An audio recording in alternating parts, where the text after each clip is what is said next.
The ongoing conflict between Israel and Hamas has been escalating with the death toll rising.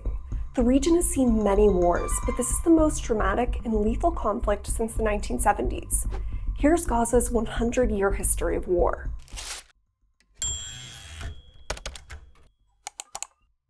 Gaza was occupied by the British in 1918 after the Ottomans' defeat in the Great War.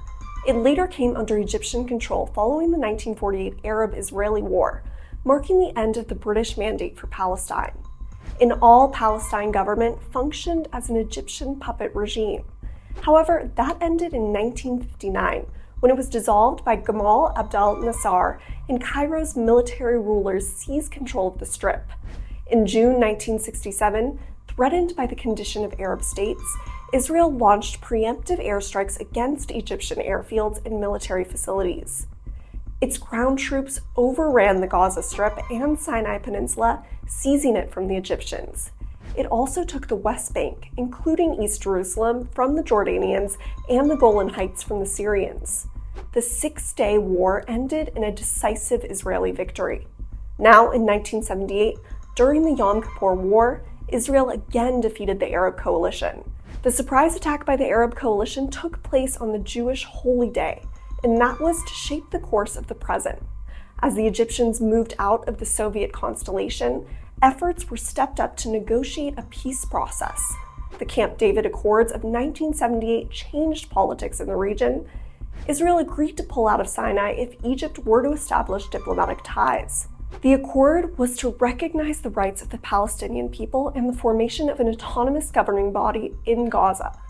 The Oslo Accords of 1993 and 1995 led to the creation of the Palestinian National Authority, with the Fatah-controlled administration controlling parts of the West Bank, and until 2006, that year Hamas, the militant Palestinian organization founded in 1987, with the aim of armed resistance to Israeli occupation. A year later, they ousted Fatah, which was co-founded by Yasser Arafat in 1959, and which is now led by President Mahmoud Abbas from Gaza and took full control of the Strip. 2 years before Hamas seized control, the government of Ariel Sharon unilaterally dismantled 21 Israeli settlements in the Gaza Strip. This action generated considerable heat and talk inside and outside Israel. In August 2005, Netanyahu, who was Sharon's main challenger in the Likud party, resigned. In a press conference, he said that it would embolden Hamas and Islamic Jihad to tighten their grip on Gaza and pose a danger to Israel in the future. Under the dangerous plan, Israeli settlements were dismantled. Some 9,000 settlers were evicted, and the troops pulled out. Palestinians were told that under the Oslo agreements, Israel would continue to control the airspace over Gaza and the territorial waters. The Strip had 7 border crossings for movement of goods and people. Following a blockade in 2007, only the crossings of Rafah on the Egyptian end and Erez at the Strip's northern end with Israel can be used by people. Israel has rejected criticism that it has turned the Strip into an open-air prison.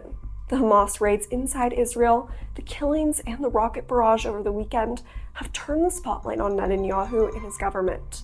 While Israeli aircraft have been carrying out strikes in Gaza as troops and armors amass, what remains to be seen is how far the Israeli Defense Forces will go.